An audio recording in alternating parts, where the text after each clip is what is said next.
Welcome to the second part of the Jeff Lacasse testimony in the trial of Charlie Adelson. And we've been following Wendi Adelson's testimony and examining that for deception and her lies and gaslighting on the stand, even though she has immunity in most of those. So if you're new to the case, this is Wendi. She's a lawyer herself, and that's her ex-boyfriend, Lacasse. And he has a lot to say about the television, about being strung along, about being promised the world, about being the father, the stepfather to Wendi's children. Wendi had, in many people's opinions, including mine, involvement in the murder of her husband, Dan Markel, and her mother has been convicted of the murder, and she's been sentenced to life without the possibility of parole. That's Dan Markel on the left and Wendi on the right. And her brother has also been convicted, and Charlie, he's been sentenced to life without the possibility of parole as well. And this is Donna, Wendi's mother, who was sentenced only a month or so ago. So let's carry on with about 15 minutes or so of trial testimony, and then we're going to be going into the analysis itself using the statement analysis techniques from the FBI. So if you're new to VEROSCOPE or you're new to statement analysis and forensic linguistic intelligence, it originated in Israel in the military police and eventually found its way over to the US, where the FBI behavioral analysis unit really developed the science, and the Secret Service as well. They were quite heavily involved. Mark McClish in particular in helping to develop the skill of statement analysis. So do follow along if you're, or subscribe if that's of interest. And without further ado, let's play the tape of Jeff Lacasse being interviewed by Georgia, who's absolutely wonderful, isn't she? To the big fight in June. Ms. Adelson mentioned that there was a big fight toward the end of June. Do you recall that? Yeah, that's the weekend of June 27th, 28th. Where were you when that fight occurred? We were in Gainesville. Ms. Adelson accompanied me for a work trip. We had that scheduled for a while, and she accompanied me on a work trip, and we ended up having a pretty big argument Saturday night in the hotel. And did that have to do with you accusing her of seeing other men? That was one of the issues. There'd been a lot of tension bubbling. That was the major issue. But just to give that some context, I suspected very strongly she was seeing other men. Of course, your office had confirmed recently to me that there was multiple online active dating accounts the whole time we were supposed to be exclusive. But just to give context to that, that was combined with Wendi promising me the world in June. Talking about me moving in, shouldn't get a Jeep, you should get a car, the kids' car seats will fit in. The kids should start calling you daddy was the most outrageous one. And so she's like throwing herself at me over the top in a way that felt totally disingenuous and fake. And at the same time, I think she's seeing other guys. So it just kind of boiled over. I tried to have like a serious, honest relationship conversation with her, and that didn't go very well. So you were kind of, at least up until all of this started happening, you were kind of full steam ahead, and it seems like she was a little stop and go, hot and cold. Is that? It was a roller coaster, is what I would say. And I had felt since April that I was perhaps being strung along. I had that intuition. I couldn't fathom a reason why you would string a guy along like that. It didn't make any sense at the time. All right, so June, we're in. It's those rose-tinted spectacles, isn't it? The evidence is in front of your face. You see it clearly, but you're unprepared to act because you're wearing the rose-tinted spectacles. And you fear losing what you might not be able to easily replace. You're own self-esteem perhaps is low.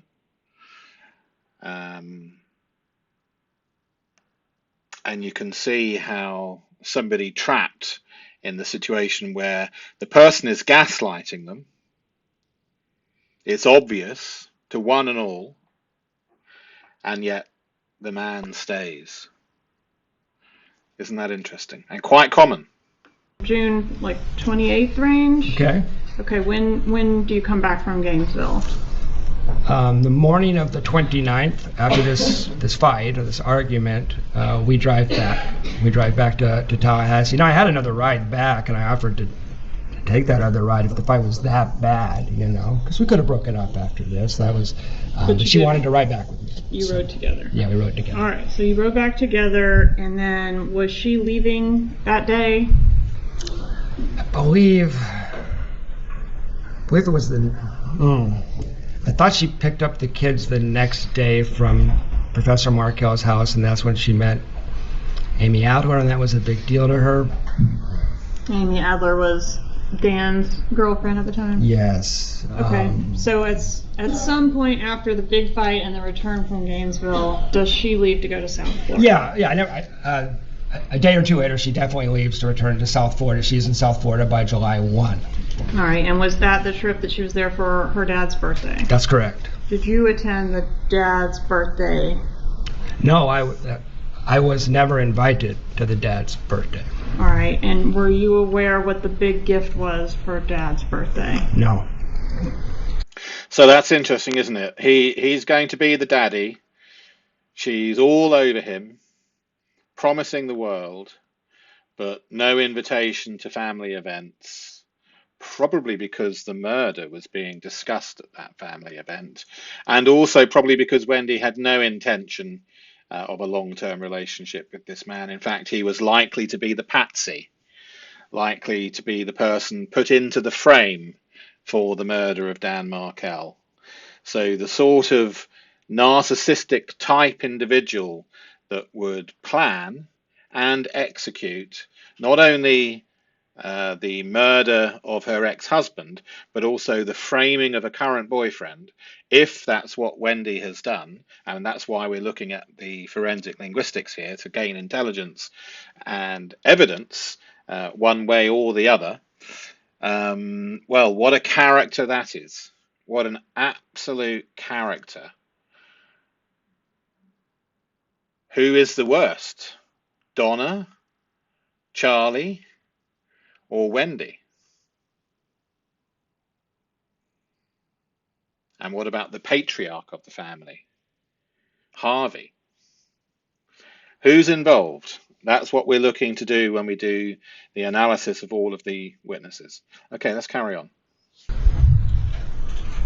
All right, so when did you see Wendi next after she leaves to go to South, or I guess after you return from Gainesville? So during that 2-week period, we're exchanging emails, texts, long phone calls, video chats with the kids. Things are up and down, but it seemed like it's probably going to be okay. That's the impression I was given by Miss Adelson. Or I was being strung along 2 more weeks. But I see her again on the 13th when she comes back in town and is excited to have a date with me. So we had a date. All right, so now we're at July. I often catch Georgia doing a little smirk, a little knowing smile. Did you catch that last one? July 13th, 2014. That's correct. So within a week of the murder. That's right. Okay, tell us about your interactions with her that day. Yeah, we went to dinner and a movie, and we returned to our house on Aqua Ridge. All right, and did she tell you anything asked to tell you anything in confidence that evening? Yeah, in a very serious tone of voice. The topic of conversation as we're walking up to the house is about relocation, being stuck in Tallahassee, and Danny, as the conversation always was about Danny Markel. She said in a very serious tone of voice, "Can I tell you something in confidence?" Objection, Your Honor. Motion in limine. Now, Mr. Kaufman, you understand the court's ruling. I think I do, Judge, but asked to approach. Please approach. Oh dear. The bailiff is going to escort you out. Mr. Lacasse, you can step down from the witness stand for now. Okay. Please step back outside. Please place your hat face down on your chair. Everyone can be seated. Bringing up both the motion in limine and the prior order that have been issued on this matter. And the ruling that was made as to the defense motion in limine concerned the state. So this is whether or not they can allow this statement in. Eliciting this as a part of its case in chief. However, Mr. Rauschbaum, at this point, Ms. Adelson has specifically denied The statement of, I need to tell you something in confidence, which Jeff Lacasse is alleging Wendi said, and Wendi is denying. And I wonder what it is that she said to Jeff Lacasse, I need to tell you something in confidence. I wonder what that was. Anyway, Wendy's denying it, Jeff is telling it, and the judge is going to judge whether or not the jury can hear it. making this statement. Why is this an improper ground for the state to explore this on impeachment? It's still hearsay, Your Honor. It's double hearsay. It's not done to All sorts of matters that otherwise would be inadmissible can become impeachment. Judge. If Dr. Adelson, Charlie Adelson, made that statement to Mr. Lacasse, and he denied it, he could impeach him. They're impeaching another witness. That's not allowed. That's number one. Number two, I brought up The this impeachment of one witness's testimony through another is not allowed? but they're impeaching her to go to his statement. They're stuck with her answer. They could have kept on cross-examining her of why they thought her answer was wrong. They can't now backdoor it through hearsay in another witness. That was the whole point of the motion. Similarly, Judge, Oh, I'm confused. we brought this issue up first thing this morning, sidebar, because if they were going to be allowed to do it, I was going to ask Miss Adelson other questions on this issue. They said they weren't going to do it. So I didn't ask her those questions. And I didn't ask her those questions because I didn't want to open the door to it. And I can't call Miss Adelson back as a witness because she has a Fifth Amendment right and I can't give her immunity. I brought this up for this very reason. She denied the statement yesterday. That's why I brought it up today. They can't backdoor a double hearsay statement based on a denial by that witness. Can't do it. Ms. Kappelman. It's not hearsay, it's offered for impeachment. Ms. Adelson was specifically drawn to the time and place of this statement, and after she made it, she denied it. This witness heard her make the statement. No need for this impeachment.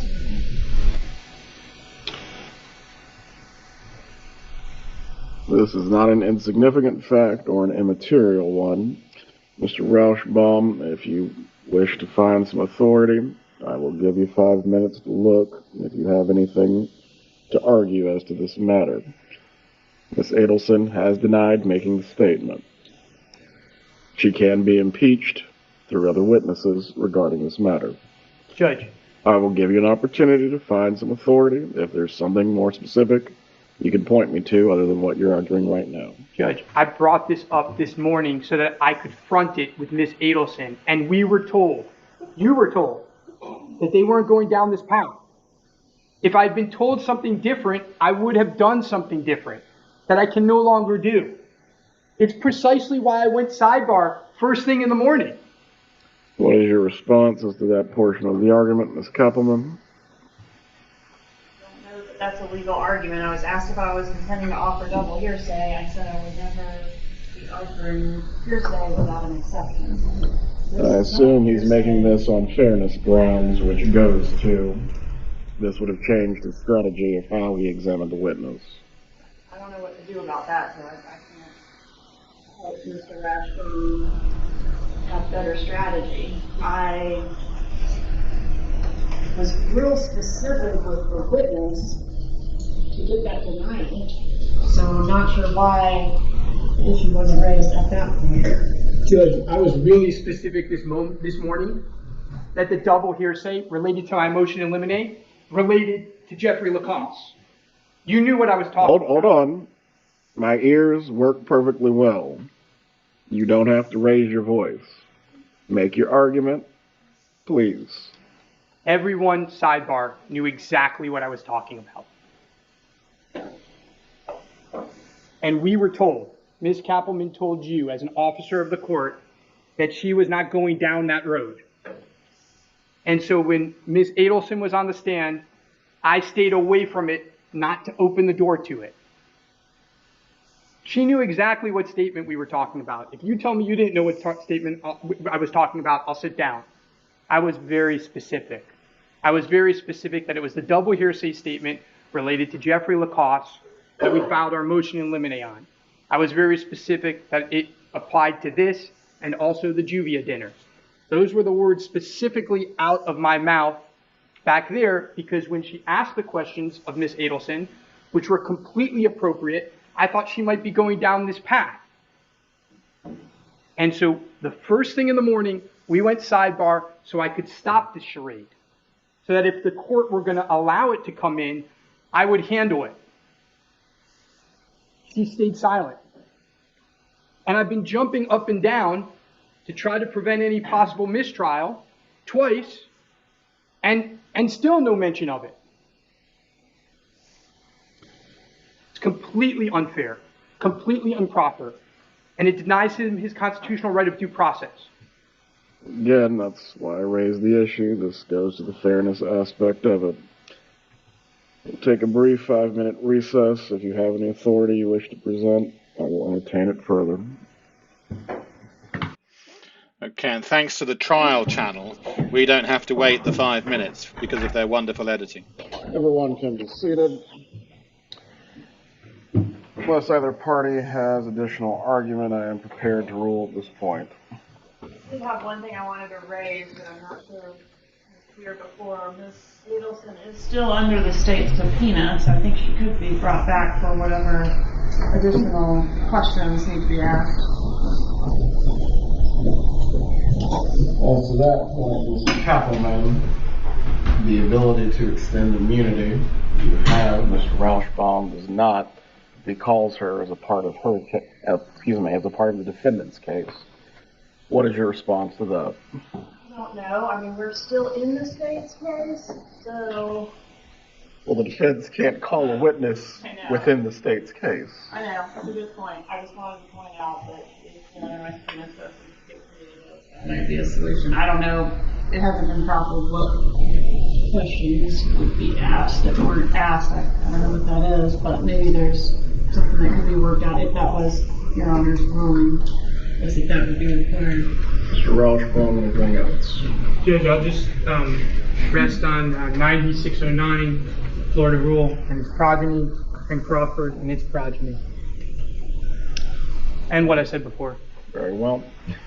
The court's ruling is as follows. The defense's motion in limine went to the state's ability as a part of its case in chief to present testimony from Mr. Lacasse that would be hearsay within hearsay. The motion in limine was granted on those grounds. However, the motion in limine and also the court's ruling did not discuss or limit in any way the state's ability to present this information as impeachment. Ms. Adelson, at this point, she has testified, she has denied the statement taking place whatsoever. However, as it goes to fundamental fairness grounds, which are also a part of the ruling that has to be made, the defense did earlier at sidebar ask if this was going to come up in some way. As it related to substantive evidence, I believe the state responded it was not. The state did not make any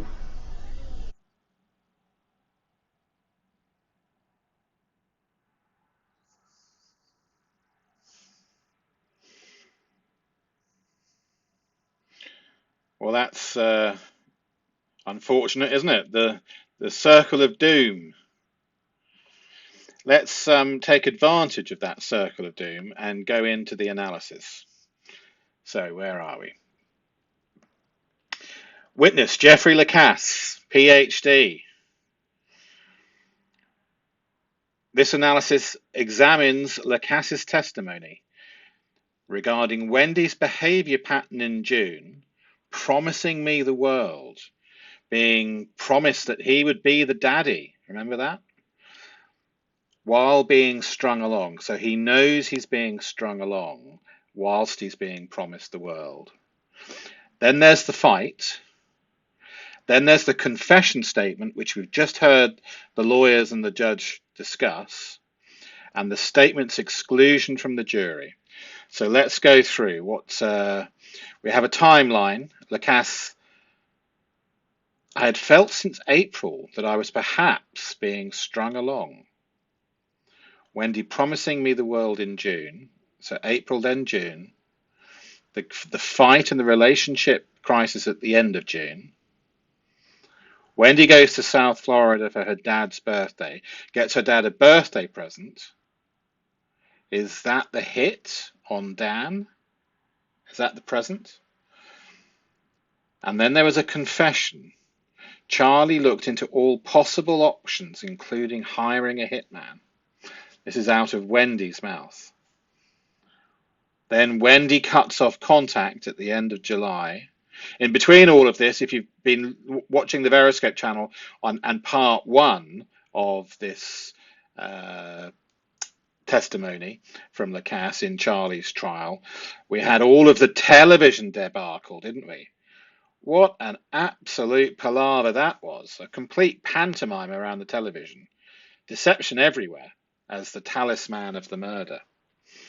And then end of July, July 18, we have Dan Markel murdered by the two hitmen. So being strung along, Lacasse tells us there's a pattern of confusing behavior from Wendi starting months before the murder. The prosecutor says, so you were kind of, at least up until all of this started happening, you were kind of full steam ahead. And it seems like he was a little, or she was a little stop and go, hot and cold. Is that right? So forgive the slight transcript error there. Jeff Lacasse says it was a roller coaster, is what I would say. And I had felt since April that I was perhaps, minimizer, being strung along. Okay, he's still having difficulty accepting this. In my opinion, at the unconscious level, he still has a little bit of difficulty with this. Perhaps being strung along. I had felt. Do you see? He's still struggling with it. Incidentally, a lot of the skills that you learn in statement analysis and forensic linguistics, they're transferable to all sorts of things, including it's almost therapeutic in the sense that sometimes you can catch yourself being self-deceptive. Knowing the skill of statement analysis, although it's harder to catch yourself than it is to catch others, you can. And so it can be cathartic and it can be self-therapeutic in many ways. So here we see an example of Jeff Lacasse still struggling, still not entirely owning and accepting what's happened. But it also has an element of truth here. I had that intuition. You did have that intuition, but you ignored your gut feeling. I didn't, some slight self-censorship here. I couldn't fathom a reason why you would string, cognitive overload as he remembers, a guy along like that, third partying, removing himself from the trauma. It didn't make any sense at the time. Okay. So a roller coaster. The metaphor indicates extreme emotional variability. He could have said ups and downs, but the roller coaster paints the picture better for us, doesn't it? It suggests the unpredictability, the lack of control. Since April, so he's specific on the time. 3 months before the murder. It's a pattern, it's not an isolated incident. Being strung along. Yeah, it's slightly passive, isn't it? He's the recipient of action. Being. It's an ongoing state. Jeff Lacasse's pattern of deception or honesty in his statement so far, and bear in mind we've only heard half an hour, is that there aren't any deceptive markers and there are truthful markers. So we have against self-interest admission, because he's making him sound weaker or more foolish than he would do had he not been truthful. Couldn't fathom a reason why.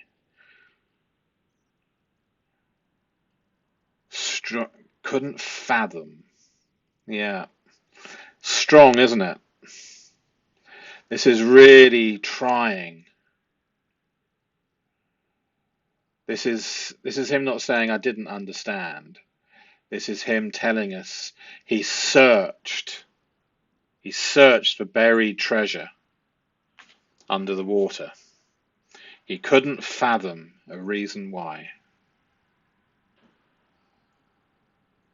So the truthful pattern with Jeff Lacasse is it's against self-interest admission, admitting he felt strung along since April, makes him appear passive, confused, potentially foolish, certainly rose-tinted spectacles, and deceptive witnesses avoid appearing weak or manipulated.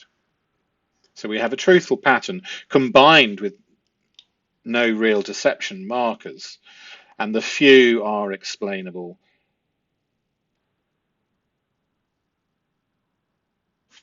Okay, promising me the world. Jeff Lacasse says, but just to give that some context, I suspected very strongly she was seeing other men. Of course, your office had confirmed recently to me that there was multiple online active dating accounts the whole time we were supposed to be exclusive. But just to give context to that, that was combined with Wendi promising me the world in June, talking about me moving in,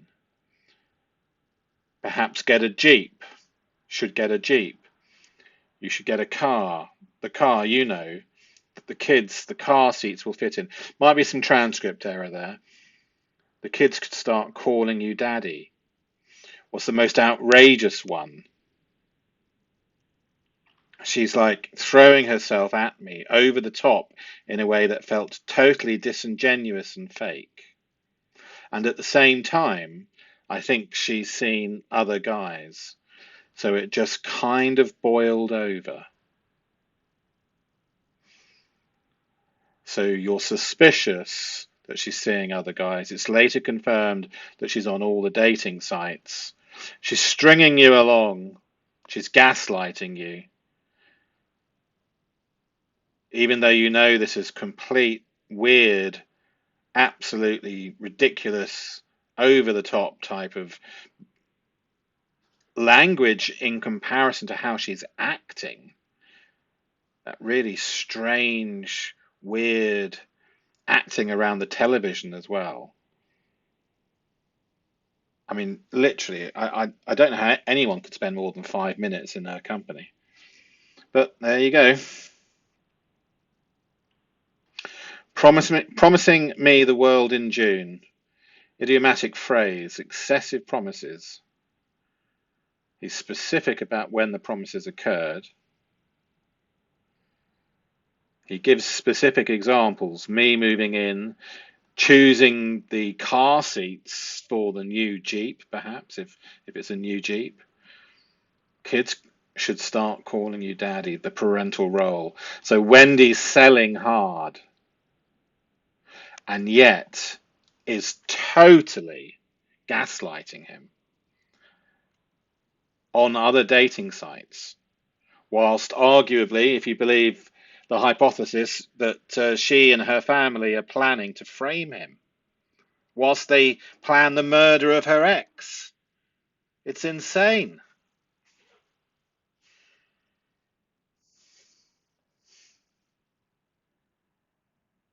He recognizes how extreme it sounds. He tells us, was the most outrageous one.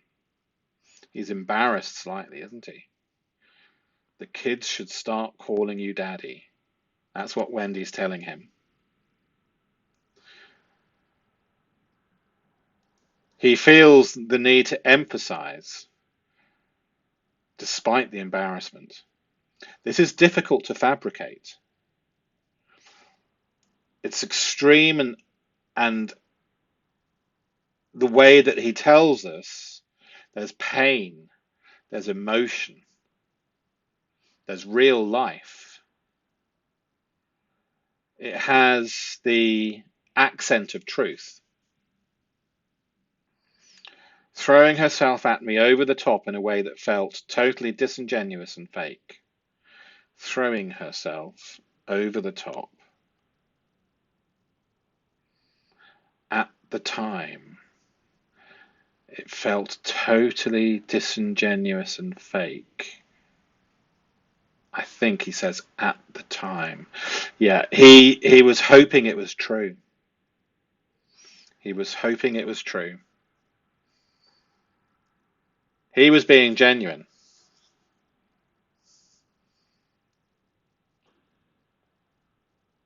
What a lucky escape for that man, because had the hitmen got away with it, and had the detectives suspected him with a similar looking car, apparently, seen at the location, they could say he's thrown the gun away. Imagine if he was arrested. I mean, they could plant the gun to be found later. Who knows? They might have killed one man and put in prison for the rest of his life another. Who knows? Was that the original plan? Absolutely atrocious. And then the Gainesville fight. It sounds like a Tyson Lennox Lewis rematch, doesn't it? The Gainesville fight. The prosecutor says, I believe this is a transcript error here. So Miss Adelson mentioned that there was a big fight towards the end of June. Do you recall that? Lacasse, yeah, that's the weekend of June 27th, 28th. No hesitation, exact dates. No, I think, or around. Direct temporal commitment. Yeah. We were in Gainesville.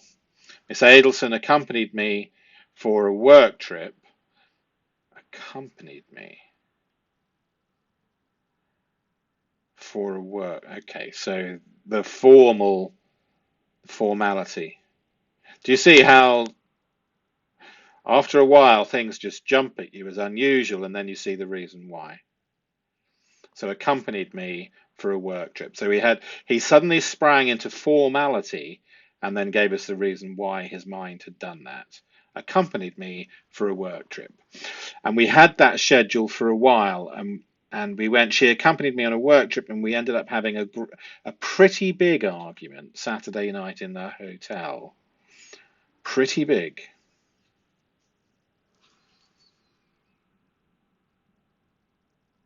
So it's a minimizer, despite the fact that it's a huge fight. It becomes a pretty big argument. So Jeff Lacasse is still minimizing for her.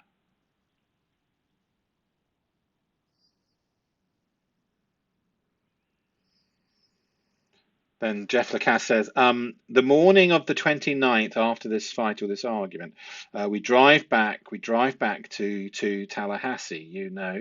I had another ride back, and I offered to take the other ride if the fight was that bad, because we could have broken up after this. But she wanted to ride back with me. Okay. And then we have the dad's birthday, which he's not invited to.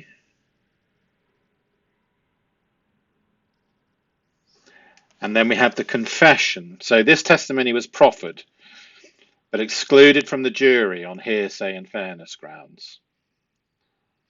So now we're at July 13th, 2014, that's correct. So within a week of the murder, that's right, okay. Tell us about your interactions with her that day.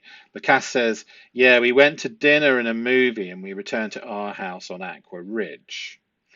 And then Wendi said, Georgia says, Wendi, Georgia, the prosecutor says, and did she tell you anything to tell you anything in confidence that evening? And Lacasse says, yeah, in a very serious tone of voice. The topic of conversation as we're walking up to the house is about relocation being stuck in Tallahassee. And Danny, as the conversation always was about Danny Markel, she said in a very serious tone of voice, can I tell you something in confidence? In a very serious tone of voice. It's repeated, so it's sensitive. Very serious as the intensifier. The tone as we're walking up to the house. Present tense. As we're walking up to the house. Can I tell you something in confidence?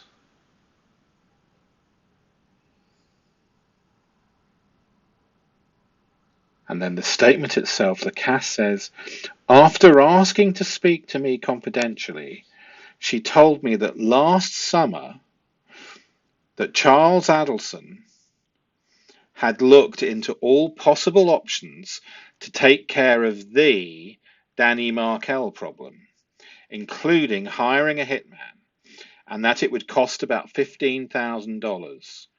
I revised the amount. I said potentially that could have been $50,000. I'm unsure of the amount. The rest of the statement, very confident it's true. Oh, do excuse me, I've made an error here whilst we were doing the planning. I've mixed up some of the notes with the actual statement itself. All possible options, including hiring a hitman. Okay, all right, well that brings us to the end anyway of this VEROSCOPE analysis for today. I'll go back and correct some of the transcript errors, and that will bring us neatly on to part 3, which will be the next 15 minutes of the trial itself. In the meantime, if you can, or if you haven't already subscribed, please do, because we're going through pretty much daily now examples of how to find the deception markers in statements. And also, if you find this of real interest after watching a dozen or so VEROSCOPE videos, if you really want to go into more detail, there is a membership option as well. 2 levels of membership. The first is buy me a coffee each month, a little bit of a tip and say thank you for the work, and the other is the higher level of membership where we're going through the formal course, both of which would be highly appreciated. And in the lower tier of membership, we're also putting some of the course material as well, so that you can see that in advance of committing to the higher tier. Okay, I hope that makes sense, and I look forward to chat with you in the comments.